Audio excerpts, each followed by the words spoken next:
Добыть трофей снежного барана – непростая задача даже для опытного охотника. Ареал этого уникального, невероятно выносливого животного рассредоточен по огромной территории востока нашей страны и значительно удален от цивилизации. В этой экспедиции горный охотник Сергей Мазуркевич поставил перед собой амбициозную цель – добыть сразу два трофея – колымского снежного барана в Магаданской области и охотского снежного барана в Хабаровском крае. Для того, чтобы добраться до места охоты, ему предстоит преодолеть около 6500 километров, проведя в полете более 20 часов. Туда не ведут дороги, туда не добраться по реке. Попасть в эти нетронутые человеком места можно лишь на вертолете.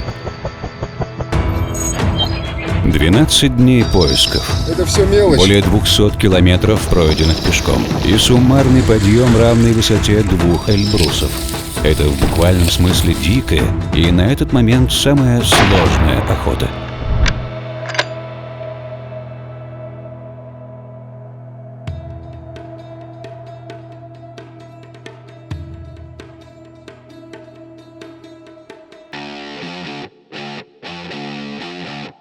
Очередная наша экспедиция на край нашей страны, на восток.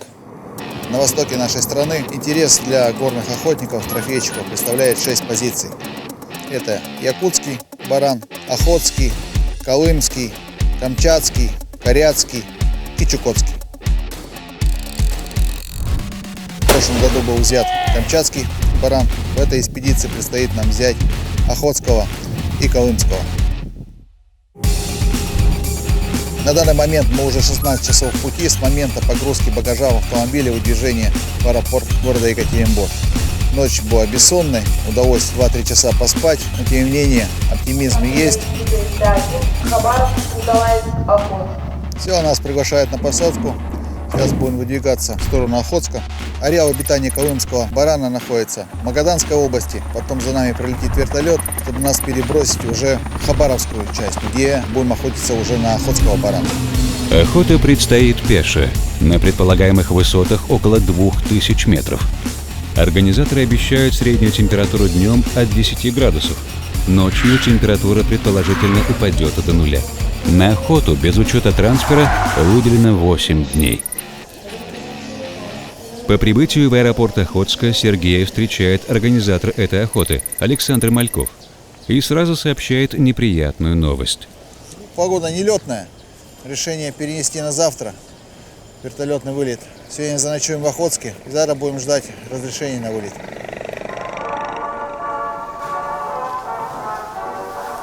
Здравствуйте. Жильцы приехали к вам. Апартаменты есть? Мы прибыли в отель местного назначения. Общежитие колхоз имени Ленина. Здесь мы будем сегодня ночевать. Но жить можно.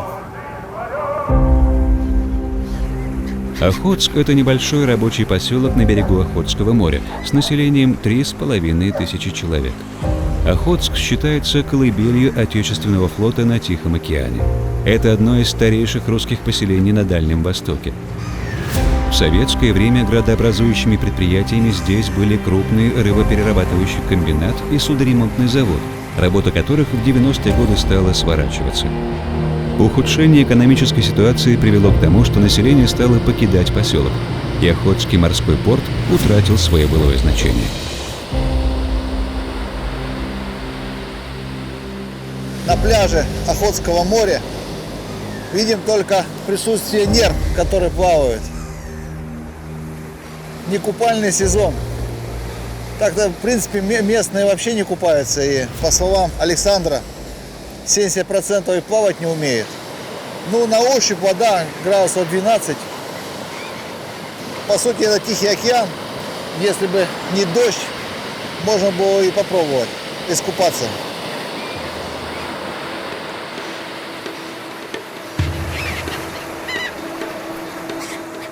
Утром следующего дня разрешение на вылет было получено, и Сергей прибыл на вертолетную площадку. Кольцо Виталий Юрьевич. Сергей Леонидович. Здесь он познакомился с капитаном воздушного судна и остальными членами охотничьей экспедиции. Дмитрий Белолюбский, 35 лет, младший егерь. Александр Батицкий, 33 года, шеф-повар. Николай Безносов, 48 лет, старший егерь. Александр Мальков, 52 года, организатор охоты. Перелетать мы будем на вертолете Ми-8, самый распространенный в мире вертолет. Создан был в 60-х годах и имеет наибольшую популярность среди всех вертолетов по своей эксплуатации, простоте и надежности. Погрузку закончим, пойдем на взлет. По словам Александра, общая загрузка вертолета вместе с пассажирами составила 1 тонну 300 килограмм. Всего за час вертолет был готов к вылету. Всем добрый день от экипажа. В полете, пожалуйста, не курить, спиртные напитки не распивать. После посадочки, пожалуйста, без моего приглашения не выходить. Саша, на дальнюю пойдем? Давай на Тулу, пока хорошая погода. На вертолете команда направилась к первому базовому лагерю на реке Кулу в Магаданской области. На территории Хабаровского края Российского Дальнего Востока издревле проживают 8 коренных малочисленных народов – нанайцы, негидальцы, нивхи, орочи, удыгейцы, ульчи, овенки и овены. Основу мировоззрения коренных жителей составляют древнейшие верования. Их самобытная культура насчитывает более 5000 лет. Наиболее значимы для них культ природы и шаманства. Считалось, что человек происходит от зверя, что животные в тайге все слышат и понимают, что зверь может возродиться после смерти, если сохранить его кости и череп, что у лесных обитателей есть свои духи-хозяева, которых надо периодически задабривать, чтобы охота была удачной. Час 30 минут мы в ареале обитания колымского барана. Это первая наша позиция в этой экспедиции. Отлично. Ну, спасибо. Вот, говорят, уже видели. Видели? Ага. Так. Коль! Коля! Идем. Не Это увидел. что такое? Между Коля, елками. это что такое? Да. Нет, макушечка. Да вот он шевелится. Куда она пошла? Вот, А вон смотри. шевелится между этими, по склону, да? Да вон они, это они и есть. Ну да, вот дверь. Бинокля нет? Есть и все. Давайте смотрим. Если нормально, представляете, бах и будет. Да, и полетели обратно. Давайте, что? Ребята, давайте Давайте, постоим. А по-моему, есть движение.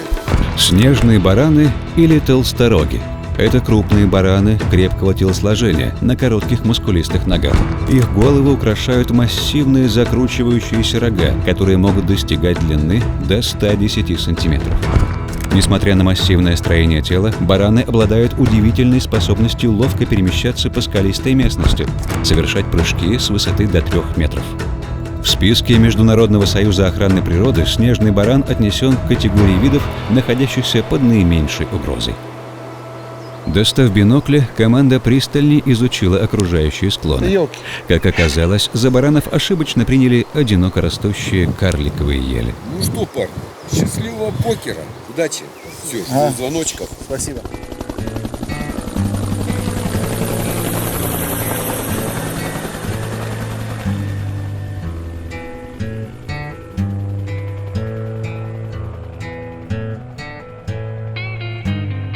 В течение 1,5 часов был собран полноценный базовый лагерь. Здесь по плану команда будет охотиться 3 дня. Главная цель – взрослый самец колымского снежного барана. На эту охоту Сергей взял новый карабин, еще не опробованный в горах. Для того, чтобы быть уверенным в выстреле, Сергей решает произвести пристрелку на местности на дистанцию в 300 метров.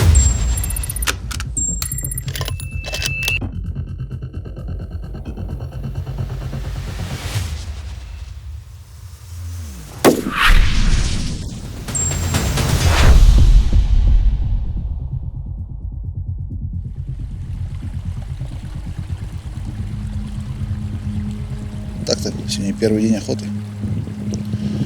3 часа дня. Разбили палаточный лагерь. Решили разведать ближайшие склоны. С Николаем втроем двинулись. Дмитрий пошел в другую сторону на разведку. Войдем окрестности. Обследуем. Если все пойдет по плану, команда передислоцируется на реку Кухтуй, которая находится в 40 минутах полета на вертолете. Там будет организован новый лагерь, и охота продолжится уже на охотского снежного барана. Как сообщает организатор, в этом сезоне охота в этих краях еще не проводилась, и у охотника будет достаточно времени, чтобы выбрать достойный трофей, а также понаблюдать и изучить повадки снежных баранов. Подъем составил 200 метров. Внизу на шлаге разбиты там палатки. Вон 3 зеленых. Мою не видно. Она за горой. И наш ресторан, где нам предстоит завтракать и ужинать. Ну и, надеюсь, может быть, и обедать иногда. Пока первый день охоты. Пасмурно. Баранов пока не видели. На гребне, на горе ты сидишь? Да. Со стороны ручья, да? Ну, со стороны долины. Ну, сейчас пока так же и пойдем. Пока. Самый короткий на сегодня.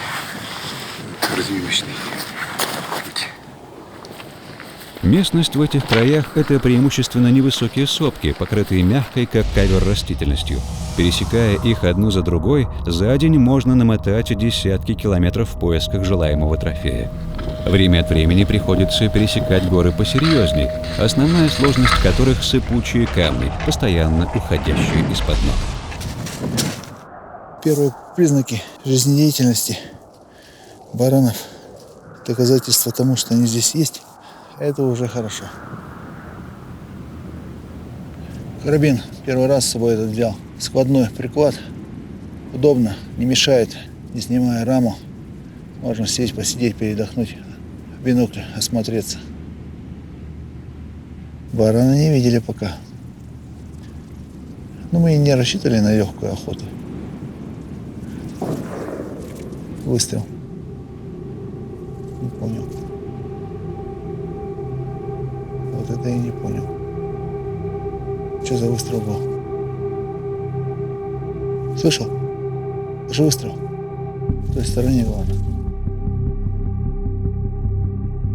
Значит, мы здесь не одни.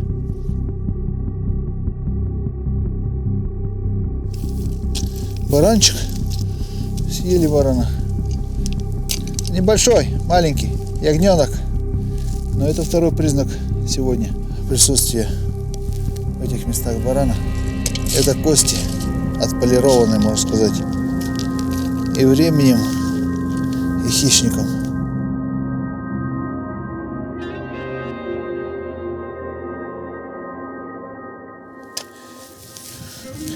Неприятный спуск. Проще подниматься, чем спускаться к этим камням. Ну что, сегодня мы, можно сказать, размяли ноги, поднялись 522, ну и, соответственно, столько же и спустились. Барана не видели, но признаки его обитания в этих краях обнаружены. Но тот же результат. Теперь мы знаем, что там баранов нет, а там у нас надежда. Соответственно, завтра подъем рано утром, пойдем в другую сторону. Вот как вертолет улетел, в эту сторону пойдем. Если завтра и не обнаружим, и не возьмем, то, скорее всего, придется с легким лагерем, я так понимаю, куда-то дальше уходить. 530 поднялись в общей сложности. В общей сложности прошли 8800 метров. Выстрел слышали? Кто-то хулиганит, может? С правой стороны, вот здесь он где-то. Я думал, что вообще вы с карабина стреляли. Здесь в лагере. Ну явно выстрел был, что я ж сколько лет на охоте. Но вот в горах, если определить, километра 3-4. Ну, теоретически здесь, наверное, никого. Есть, по словам организатора. Мы находимся порядка 300 километров от населенного пункта. Предположить, что здесь могут быть какие-то охотники или же пастухи, маловероятно. Скорее всего, местный абориген где-то добывает мясо. Соответственно, здесь этому никак не помешать.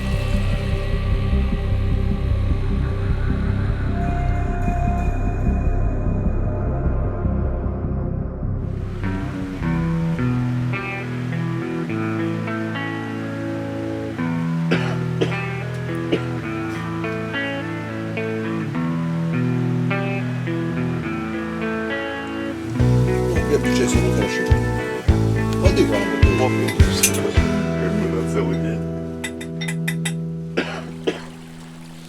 Второй день охоты, 6:30 утра. Мы с Николаем выдвинемся и с оператором нашим Александром в противоположном направлении вчерашнему дню. Будем искать нашего колымского барана.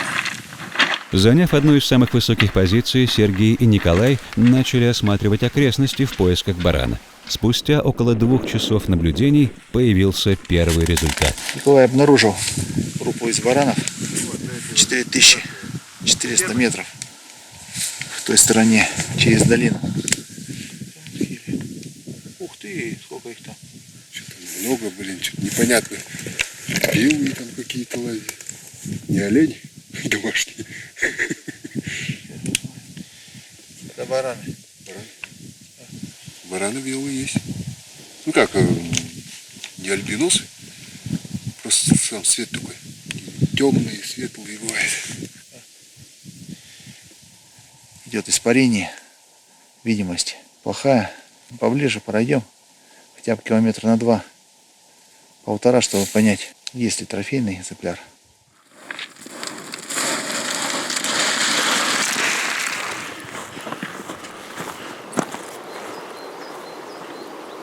Одна из неочевидных сложностей охоты в этих краях – это большое количество кровососущих насекомых.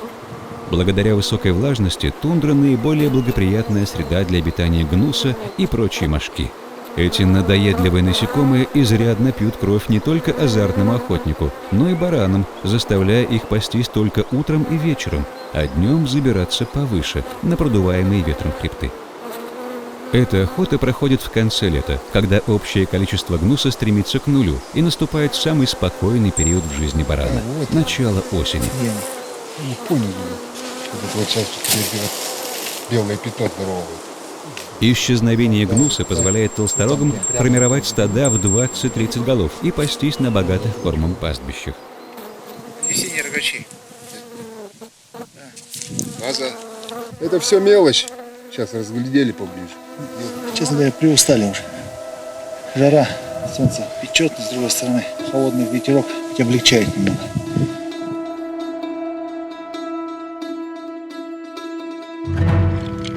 Второй егерь Дмитрий в этот день параллельно обследовал другие горы. По рации он сообщил, что до захода солнца ему удалось обнаружить одно блуждающее стадо. Проблема была лишь в том, что заходящее солнце и большое расстояние не позволили ему разглядеть их трофейные качества. Но, по его заверению, в стаде было как минимум 2 больших рогача. Правдивость этого заявления предстояло выяснить на следующий день.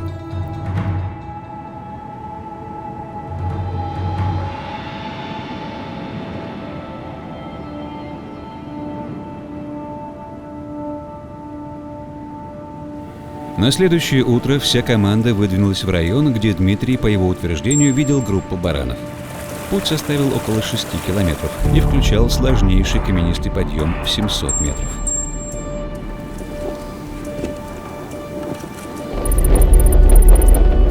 На вершине господствовал сильный ветер.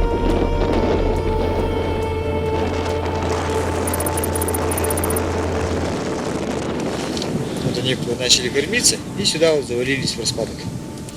Я не стал сюда идти, потому что ветер начал туда-сюда крутить.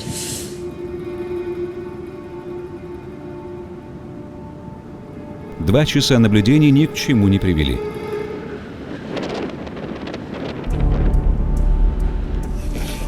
Перекусив, охотники отправились вдоль по хребту, по обе его стороны осматривая окружающие склоны. Минуты сливались в часы. Медленно двигаясь в направлении базы, команда сантиметр за сантиметром осматривала окружающее пространство. Ни бараньих троп, ни других признаков наличия жизни. И вот, наконец, один из егерей, глядя в трубу, наткнулся на пасущееся стадо. Даль видно, блин, а здесь-то где они? Несмотря на то, что оценить трофейное качество на таком расстоянии не представлялось возможным, было принято решение выдвинуться в сторону обнаруженных баранов. До заката оставалось чуть менее 3 часов. Вот за 1,5 часа мы пробежали 3,5 километра. Тяжеловато. Пойдем спуск, пойдем спуск. Егеря разделились. Николай занял высоту и направлял Дмитрия и Сергея по рации. Из них троих только он, Николай, постоянно держал толсторогов в зоне видимости. Уходящий дневной свет и постоянно обрывающаяся радиосвязь заставляла охотников двигаться буквально вслепую. В конце концов, спустя 20 минут бараны были обнаружены переваливающими за хребет в совершенно другой стороне. Позже Николай объяснил, как видел происходящее со стороны. Оказывается, поднимаясь, Дмитрий с Сергеем спугнули одиноко пасущуюся самку, и она, убегая, увела за собой остальных. Изможденная, вымокшая под дождем команда вернулась в лагерь только в районе полуночи. Пройдя более 30 километров, они возвращались ни с чем.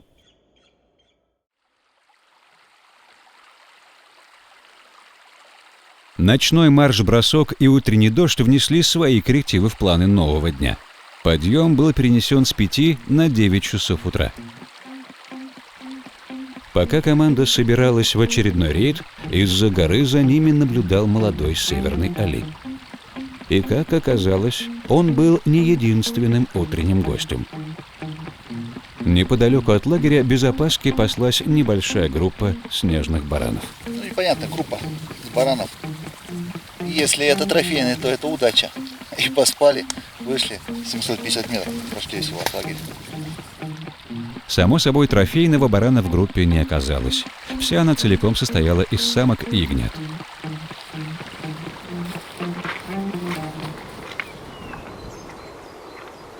Ночью был дождь, след не размытый. Это же самка и ягнята, которые мы только что видели.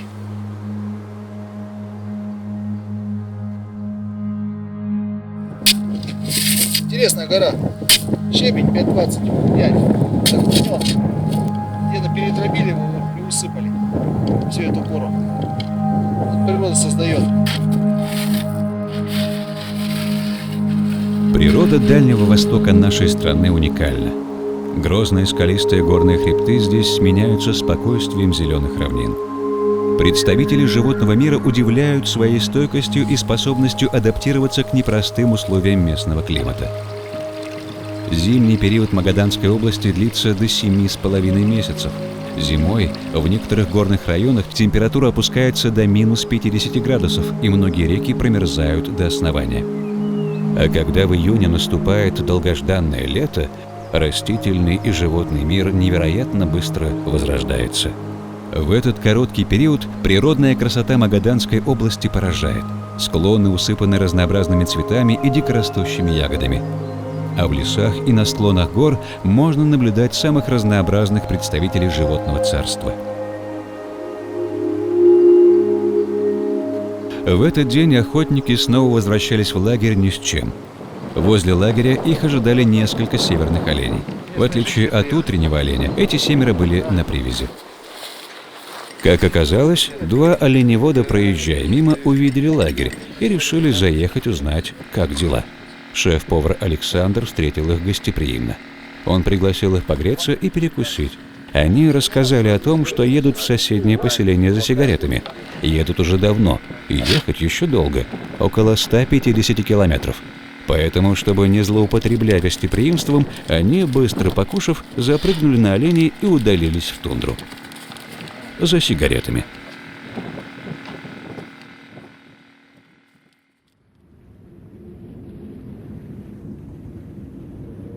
На 5-й день охоты Сергей и Дмитрий, как обычно, осматривали окружающие склоны в поисках заветного трофея, когда по рации с ними связался Николай. Да, я слушаю. Он сообщил, что наблюдает интересную группу толсторогов. До позиции Николая предстояло спуститься, подняться и пройти по гребню пару километров. В совокупности это порядка 80 километров мы просто вокруг лагеря проходили. Наверное, здесь обследовали за 5 дней все. Если здесь есть следы, наверное, можно на каждой горе увидеть только наши следы. По 7 сопкам здесь. Часа за 2 управимся. Не теряя на размышления лишние минуты, охотники двинулись в путь. Пробежали порядка 3,5 километров. Едем они под Красной горой. Николай пас толсторогов уже около 2 часов.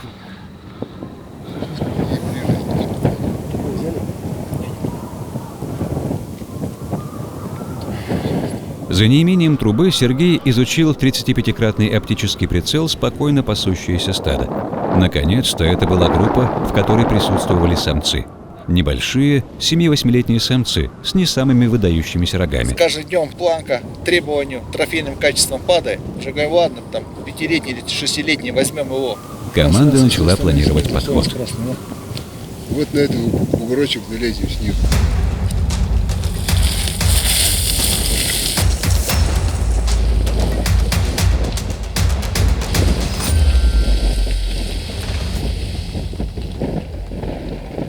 Спускаясь по опасному маршруту, команда потеряла слишком много времени.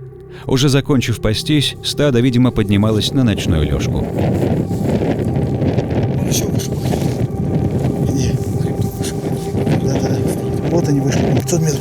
Давай, все, я готовлюсь. Медлить было нельзя. Вдруг, чуть левее и ниже, в метрах в 500 от основной группы, Николай увидел одиноко пасущегося барана. Его трофейные качества были на порядок выше. Он заметил, Миша.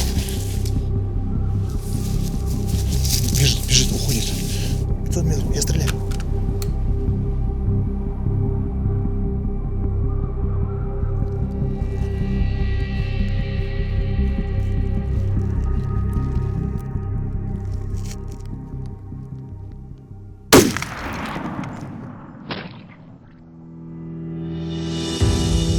Есть.